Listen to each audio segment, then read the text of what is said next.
As of 1:30, we have recorded 68 deceased in Kerr County.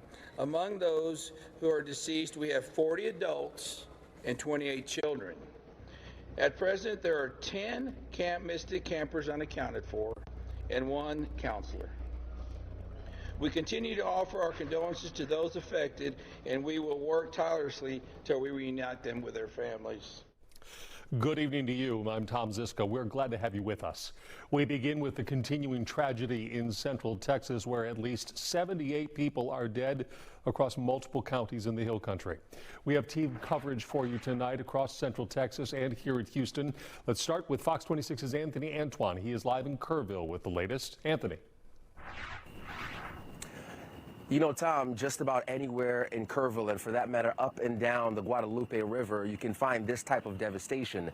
But there is another side of Kerrville that is so important to the story, and I want to make sure our viewers get a chance to see it.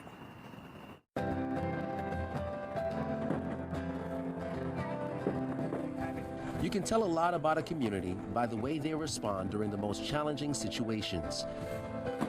In Kerrville, they're united.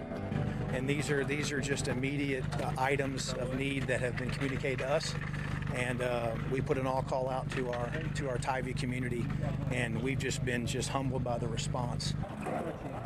Coaches from the school district came together to help their neighbors in Hunt and Ingram. But they're not alone. Friday was a very emotional day. That was rough. Seeing people come in freshly rescued with their children, still in pajamas, wet, no shoes. Fidel Campbell works at a hotel in Kerrville and was heartbroken by what he witnessed on July 4th. Everybody's on the verge of tears. In the midst of it all, across town on Jefferson Street, he teamed up with 2 business owners to put together a benefit. The loss of life is heartbreaking for everyone in this community, but it's compassion found in between that heartbreak that allows the heart to start the healing process. It's a tragedy, man. You know, and you just feel so helpless. And give what you can, do what you can. If you can give someone a hug and a prayer, do it.